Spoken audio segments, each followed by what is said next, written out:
get you your market update. The JSE is weaker with its global peers mixed as investors remain cautious ahead of the key inflation report due on Thursday, tomorrow.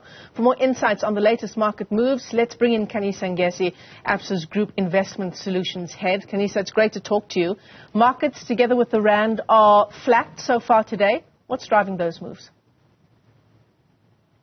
Michelle, good afternoon. I think the market has largely ingested last week's budget speech, which anchored predominantly on steadying the ship, a recovery in economic growth, and also trading a fine line between fiscal consolidation and investment, especially taking into account that we are in an election year.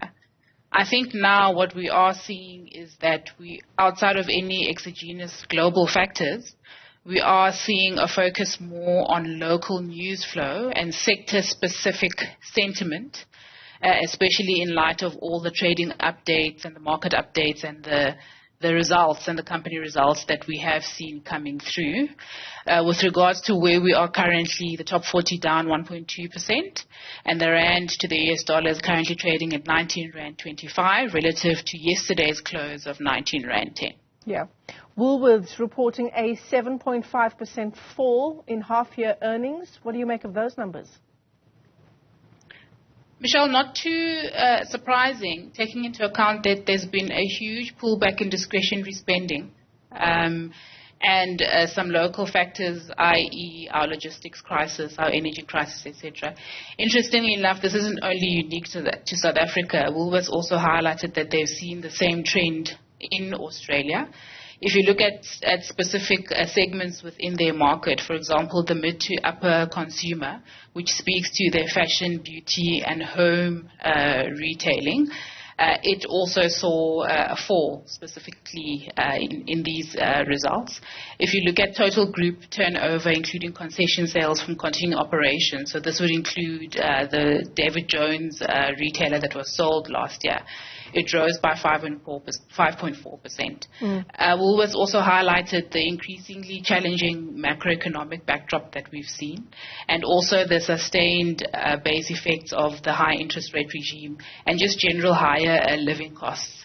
Look, there are some positives. I mean, if you look at food specifically, on a positive note, it actually traded quite strongly, up 13% year on year. So it did offset declines in fashion, beauty and home and country roads specifically. They also did declare a dividend based on their 70% payout ratio. And on a positive note, they saw some really strong cash conversion. But I think it just speaks to the general malaise in the results that we've seen of companies that are exposed specifically to consumer-facing sectors in the economy. Yeah, absolutely. Standard Bank also has a trading statement out. How have they fared, Khanyisa? Also highlighting a very tough consumer environment, Michelle, which resulted in a higher credit loss ratio than I think what the market had anticipated. They saw headline earnings growth of 23 to 28%, which is actually exceeding its Big Four peer growth estimates. But I think this has to be taken in context of the fact that Standard Bank does have a very large Africa exposure, trading operations, and obviously a high-quality client, which is supporting this very robust earnings growth that we see. And they also have some nuances in the results. For example, the trading revenue, which has been quite volatile, and the devaluation of the Naira and muted advances growth in South Africa.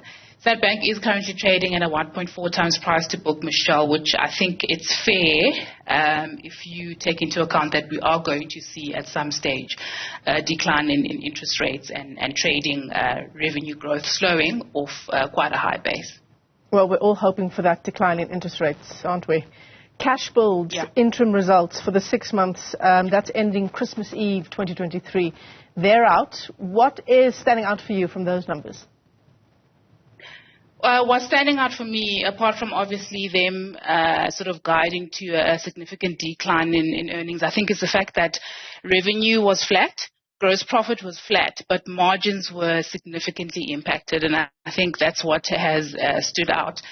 again, starting to sound like a broken record, but they've also are speaking to a continuing tough and challenging macroeconomic backdrop.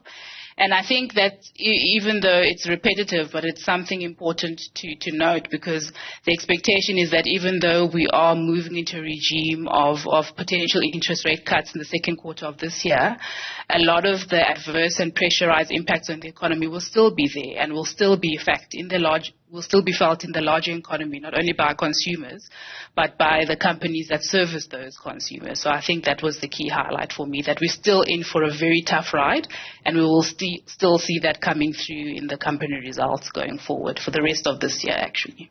Khanyisa Ngesi, pleasure talking to you this afternoon. Absa's Group Investment Solutions Head, as we get you your latest market moves.